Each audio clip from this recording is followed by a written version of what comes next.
Assalamualaikum, hai semuanya, kita bertemu lagi macam biasa di video reaction saya kali ini guys. Oke, apa kabar semuanya? Semoga semuanya sehat-sehat selalu ya.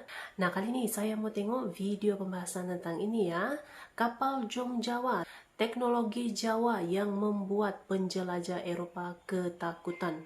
Kapal Jong Jawa ya. So, jangan lama lagi, mari sama tengok video ini. Let's go. Jauh dari zaman Christopher Columbus, benarkah orang Jawa sudah menjelajah ke pelosok-pelosok dunia? Benarkah orang Jawa memiliki teknologi yang lebih maju daripada penjelajah Eropa? Dilihat dari sejarahnya, kapal Jawa memainkan peran penting dalam perdagangan maritim di Asia Tenggara. Pada masa lalu, kapal-kapal ini berlayar ke berbagai tempat, termasuk Tiongkok, India, dan wilayah lainnya, membawa komoditas seperti rempah-rempah, hasil hutan, dan barang-barang lainnya.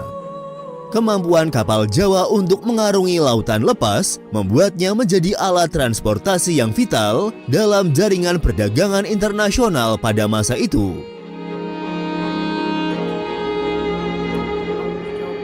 Lalu, seperti apakah kapal Jawa tersebut?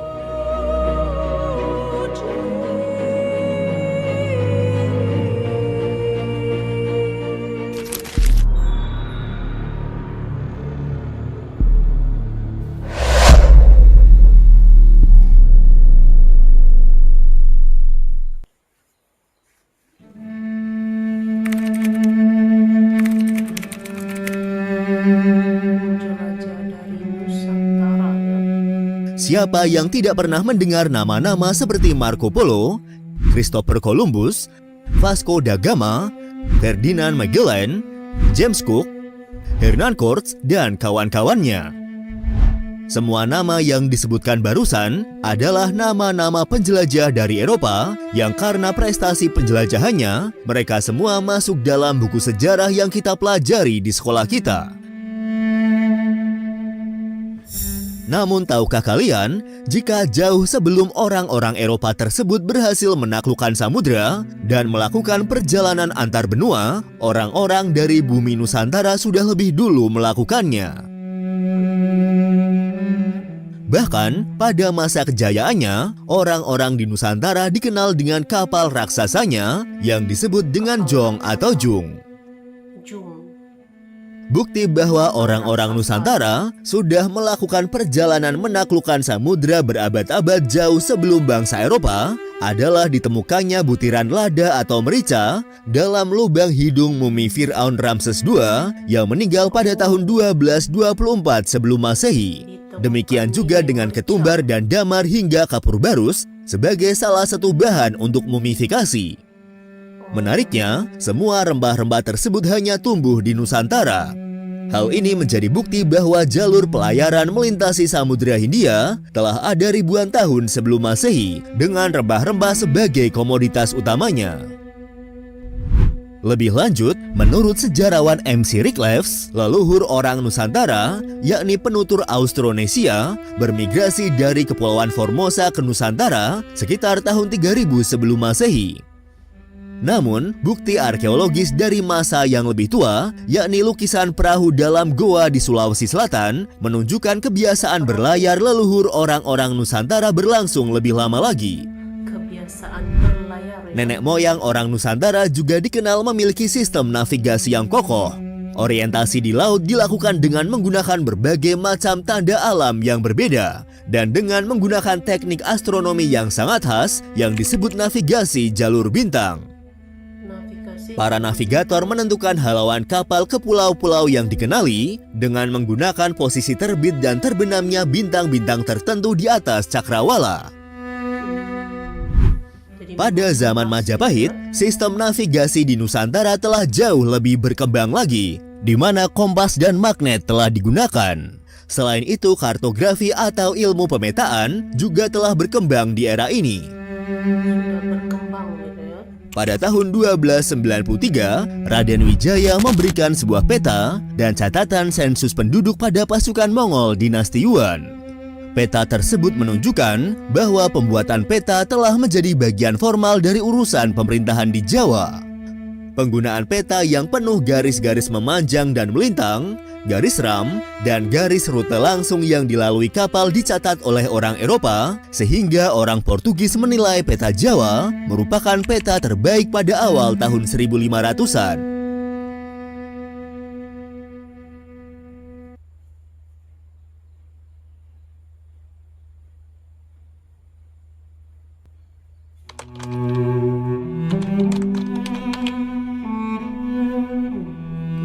Sejarahnya ya. Sebagai wilayah dengan banyak kepulauan, bukan hal yang aneh jika peradaban maritim Nusantara sudah jauh lebih maju dibandingkan dengan bangsa-bangsa yang lain. Catatan paling tua yang menyinggung teknologi perkapalan dari Nusantara ditemukan dalam catatan Claudius Ptolemeus dari Yunani sekitar tahun 150 Masehi.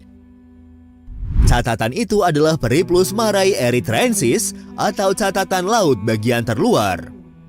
Catatan tersebut menyebutkan sebuah kapal raksasa yang disebut dengan Colandia Ponta. Ciri-ciri kapal ini adalah berukuran besar dengan panjang lebih dari 50 sampai 60 meter, badan kapal terbuat dari papan berlapis, tidak memiliki cadik, dipasangi banyak tiang dan layar, layarnya berbentuk layar tanja, dan memiliki teknik pengikatan papan berupa jahitan dengan serat tumbuhan.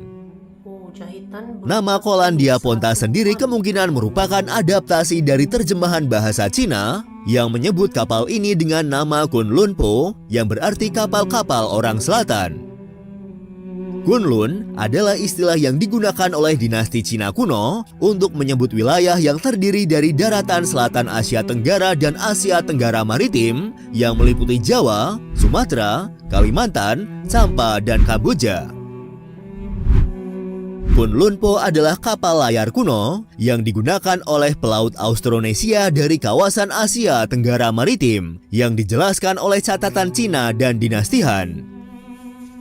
Pada milenium pertama Masehi, kapal-kapal ini menghubungkan rute perdagangan antara India dan Cina. Kapal jenis ini masih digunakan setidaknya hingga abad ke-14 Masehi. Buku abad ketiga dari Cina yang berjudul Nanzu Yiwuzi atau Hal-hal Aneh dari Selatan karya Wan Shen menggambarkan bahwa kapal itu mampu membawa 700 orang bersama dengan lebih dari 10.000 kargo. Kapal-kapal ini berasal dari Kunlun. Kapal-kapal ini disebut Kunlun Po yang besar panjangnya lebih dari 50 meter, tingginya di atas air 5 hingga 7 meter. Kapal-kapal ini tidak dibuat oleh orang-orang di sekitar Selat Malaka yang merupakan industri pembuatan kapal yang besar yang hanya ada di bagian timur Jawa. Pada abad ke-8, perkapalan Nusantara pun mencapai puncak kejayaannya ketika orang Jawa berhasil membuat kapal-kapal terbesar dalam sejarah dunia. Orang Jawa menyebutnya dengan jong atau jung yang dalam bahasa Jawa kuno berarti perahu. Bukti keterampilan orang Jawa dalam bidang perkapalan juga bisa ditemukan pada relief Candi Borobudur yang memvisualkan perahu bercadik yang belakangan dikenal dengan sebutan kapal Borobudur. Sementara kata jong sendiri pertama kali tercatat dalam bahasa Jawa kuno dari sebuah prasasti Bali dari abad ke-11 Masehi. Disebutkan dalam prasasti Sembiran bahwa para saudagar datang ke Manasa di Bali menggunakan jong dan bahitra. Catatan pertama jong dalam sastra berasal dari Kakawin Bomantaka tertanggal akhir abad ke-12 Masehi.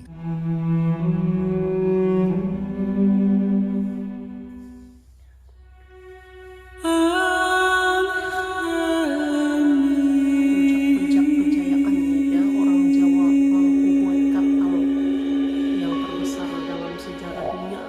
Jong digunakan terutama sebagai kapal penumpang dan kargo laut. Mereka melakukan perjalanan sejauh Samudra Atlantik di era abad pertengahan.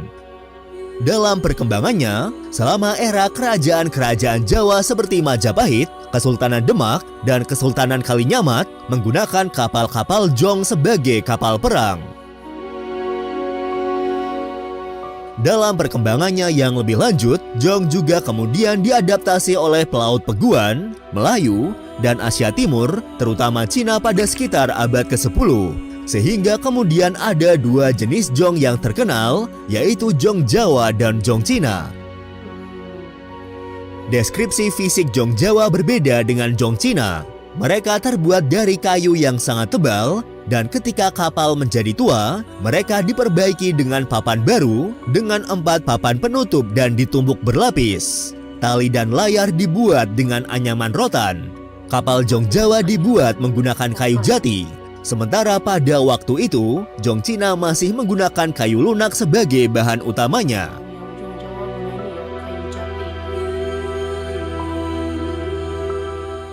Lambung Jong Jawa dibentuk dengan menggabungkan papan kelunas dan kemudian ke satu sama lain dengan pasak dan paku kayu, kemudian menggunakan baut atau paku besi. Kapal itu sama-sama lancip pada kedua ujungnya dan membawa 2 kemudi yang mirip dayung dan menggunakan layar tanja dan juga menggunakan layar jung, jenis layar yang berasal dari Nusantara. Ini sangat berbeda dari kapal Cina yang lambungnya diikat oleh tali dan paku besi kerangka dan kesekat yang membagi ruang kargo. Kapal Cina memiliki kemudi tunggal di buritan dan mereka memiliki bagian bawah yang rata tanpa lunas.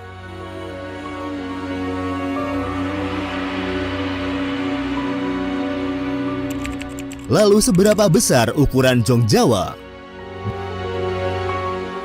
Duarte Barbosa, seorang juru tulis dan perwira Portugis, melaporkan bahwa kapal-kapal dari Jawa yang mereka sebut Hunko memiliki 4 tiang sangat berbeda dengan kapal-kapal Portugis. Kapal Jawa terbuat dari kayu yang sangat tebal dan ketika sudah tua, orang Jawa memperbaikinya dengan papan-papan baru. Dengan cara ini mereka memiliki 3 hingga 4 papan penutup yang ditumbuk berlapis dan tali dan layarnya terbuat dari anyaman rotan. Barbosa juga melaporkan berbagai barang yang dibawa oleh kapal-kapal ini yang meliputi beras, daging sapi, domba, babi dan rusa, baik dikeringkan dan maupun diasinkan, juga banyak ayam, bawang putih dan bawang merah. Senjata yang diperdagangkan termasuk tombak, belati dan pedang, semuanya dengan logam berornamen dan baja yang sangat bagus. Barbosa menyebutkan tempat dan rute yang dikunjungi oleh kapal-kapal ini yang meliputi Maluku, Timor, Banda, Sumatera, Melaka, Cina, Tenasserim, Pegu, Benggala, Pulikat, Coromandel, Malabar, Cambay dan Aden. Dari catatan penulis lain, dapat diketahui bahwa ada juga Jung yang pergi ke Maladewa, Kalikat, Oman, Aden, dan Laut Merah. Para penumpang membawa istri dan anak-anak mereka, bahkan sampai-sampai beberapa dari mereka tidak pernah meninggalkan kapal untuk pergi ke daratan dan tidak memiliki tempat tinggal lain karena mereka dilahirkan dan mati di kapal. Dari catatan historis, diketahui bahwa kapal yang terbuat dari kayu jati dapat bertahan hingga 200 tahun. Kayu jati ya, sambil keras gitu kan.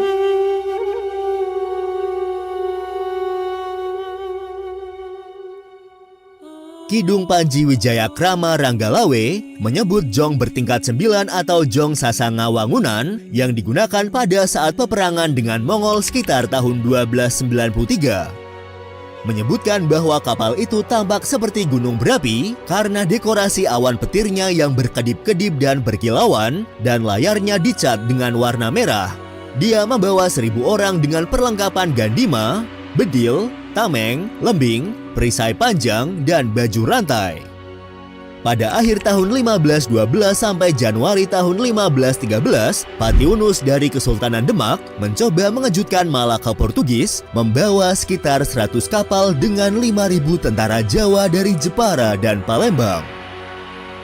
Dalam sebuah surat kepada Alfonso de Albuquerque, Fernão Pires de Andrade, seorang kapten armada yang menghalau Patiunus, mengatakan bahwa jung milik Patiunus adalah yang terbesar yang dilihat oleh orang-orang dari daerah ini. Kapal itu membawa 1.000 orang tentara, dan kapal itu benar-benar sangat mengerikan, bahkan tidak ada orang yang pernah melihat sejenisnya.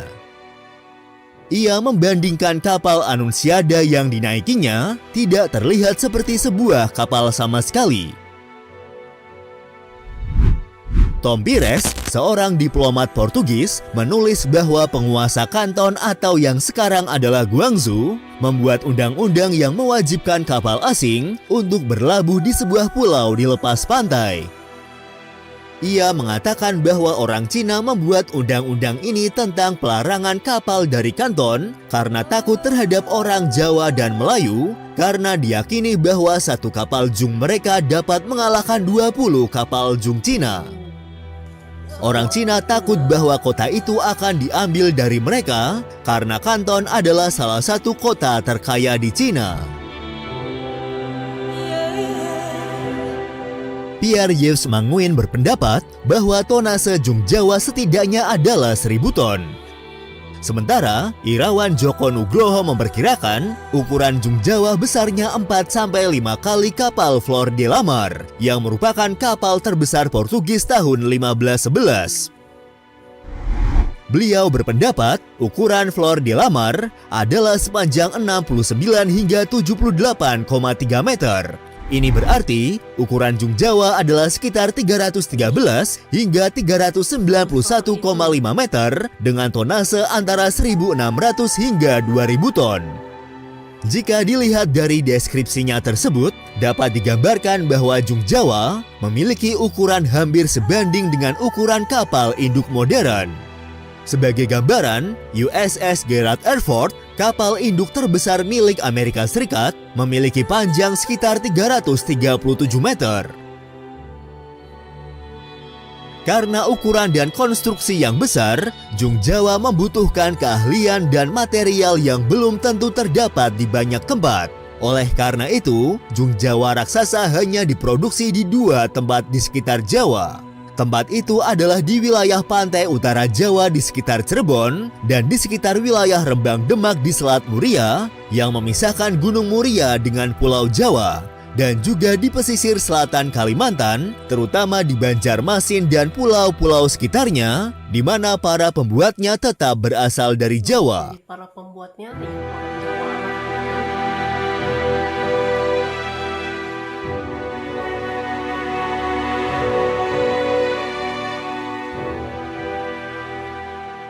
Pada abad ke-14, kapal jong Jawa semakin dikenal oleh para pelaut di dunia.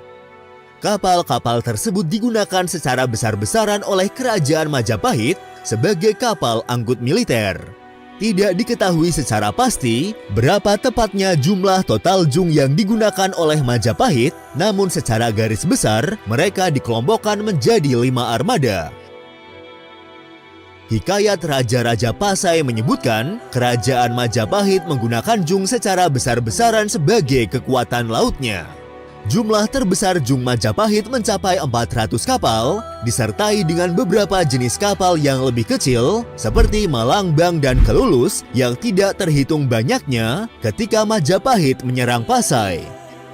Ekspedisi militer terbesar kedua yang pernah tercatat, yaitu invasi Singapura pada tahun 1398, menyebutkan bahwa Majapahit mengerahkan sekitar 300 jung dengan tidak kurang dari 200.000 orang pasukan. Pada masa Majapahit, hampir seluruh komoditas dari Asia ditemukan di Jawa.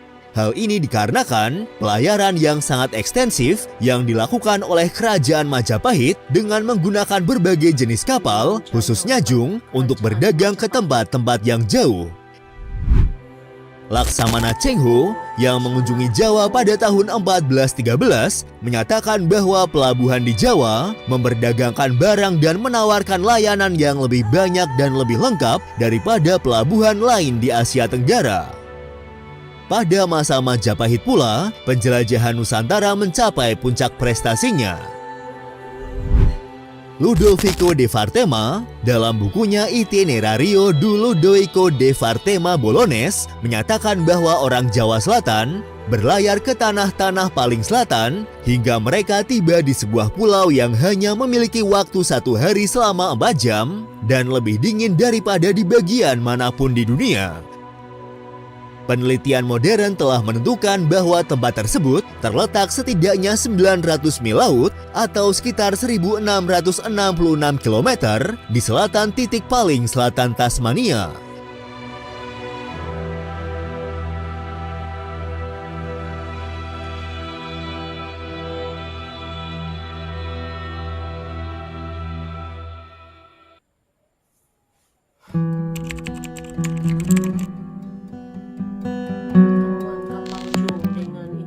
Niccolo da Conti, seorang pedagang asal Venesia, dalam perjalanannya di Asia tahun 1419 hingga tahun 1444, mendeskripsikan kapal jung yang ditemuinya memiliki ukuran yang jauh lebih besar dari kapal Eropa, yang mampu mencapai berat 2000 ton dengan 5 layar dan tiang.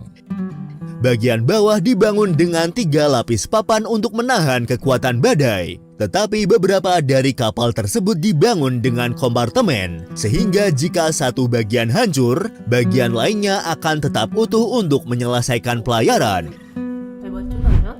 Giovanni da Empoli, salah satu agen Italia pertama yang bergabung dengan armada Portugis ke India, yaitu pada tahun 1503 dan tahun 1504, mengatakan bahwa di tanah Jawa, kapal jung tidak berbeda kekuatannya dengan kapal benteng. Karena kapal itu memiliki 3 dan 4 papan, satu di atas yang lain, yang tidak dapat dirusak oleh artileri. Mereka berlayar dengan wanita, anak-anak dan keluarga mereka, dan setiap orang memiliki ruang untuk diri mereka sendiri. Gaspar Correia, penulis sejarah abad ke-16 dari Portugis, mencatat tentang pertemuan Alfonso de Albuquerque dengan kapal raksasa Majapahit yang terjadi di Selat Malaka. Catatan Gaspar itu menyebutkan bahwa kapal raksasa itu tidak mempan ditembak meriam yang terbesar. Hanya 2 lapis papan yang bisa ditembus dari 4 lapis papan kapal itu. Saat kapten mencoba untuk menaikinya, bagian belakang kapal Flor de la Mar tidak bisa mencapai jembatan kapal raksasa tersebut. Alfonso de Albuquerque mencatat kalau jung yang ditemuinya pada saat itu memiliki 4 tiang layar dan bobot muatannya mencapai sekitar 600 ton. Alfonso de Albuquerque juga sangat mengagumi kapal jung dan awaknya dan menjulukinya sebagai O Bravo, yang secara harfiah berarti si pemberani. Terkesan dengan keterampilan orang Jawa dalam pembuatan kapal, Albuquerque kemudian mempekerjakan 60 tukang kayu dan pembuat kapal Jawa dari galangan kapal Malaka dan mengirim mereka ke India, dengan harapan para perajin ini akan dapat memperbaiki kapal-kapal Portugis di India. Namun mereka tidak pernah sampai di India. Mereka memberontak dan membawa kapal Portugis yang mereka tumpangi ke Pasai. Tercatat setidaknya ada 1 jong berlayar ke Portugal untuk ditempatkan sebagai kapal penjaga pantai di Sakavem di bawah perintah Raja John III dan sebagai kapal perang di armada Selat Gibraltar Esquadra do Estreito. Meskipun dikatakan tidak dapat tertembus oleh peluru meriam, kapal jung Jawa juga memiliki kelemahan. Ukurannya yang sangat besar menjadikan jung Jawa lebih sulit dikendalikan dan sulit dalam bermanuver dibandingkan dengan kapal-kapal orang Eropa yang lebih kecil. Orang Portugis mencatat bahwa kapal besar dan susah dikendalikan itu menjadi kelemahan dari jong Jawa. Pasukan Portugis berhasil menghalau serangan yang dilakukan oleh Patiunus pada tahun 1513 dan Ratu Kalinyamat pada tahun 1574 di Malaka menggunakan kapal-kapal yang lebih kecil tetapi lebih lincah, menggunakan taktik menaiki kapal dan membakar kapal-kapal jung.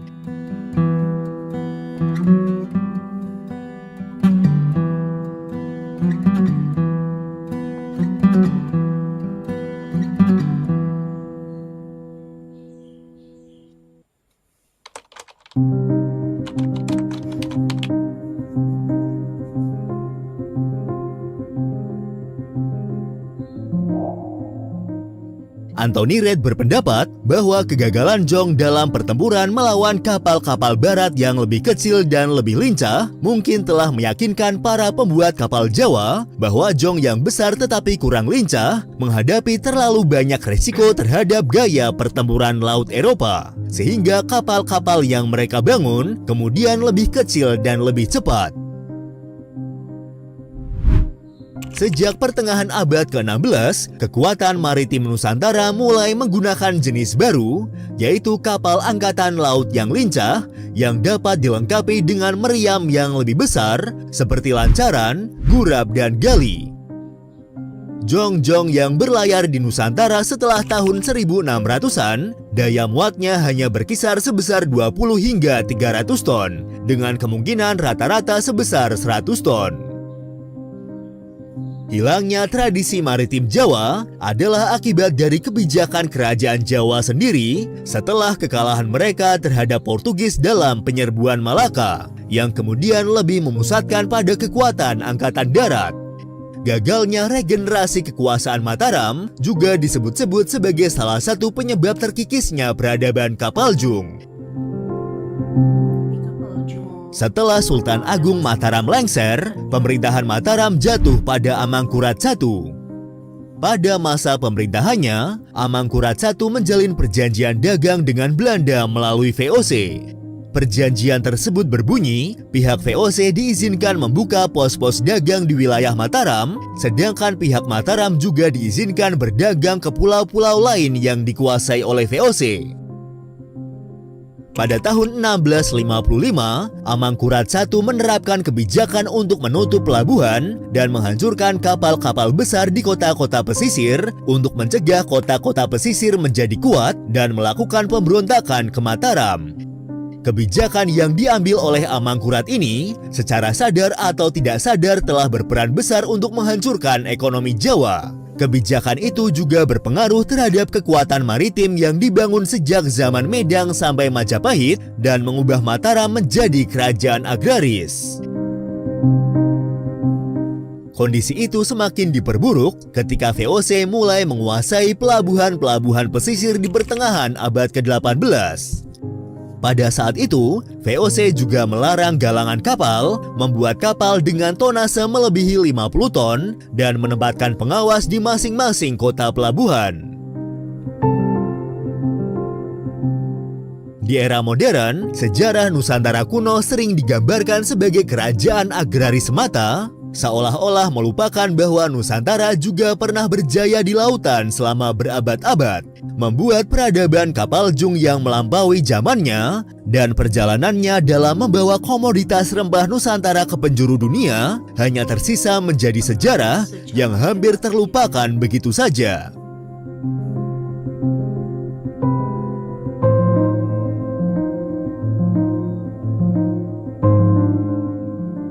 Terima kasih sudah menonton dan tunggu video dari kami selanjutnya. Jadi itulah dia, memang pernah ada sejarah hebat gitu kan dengan kapal raksasa bernama Zhong Jawa ini yang menjadi kapal terbesar dalam sejarah gitu kan, dibangunkan oleh orang Jawa Nusantara ini.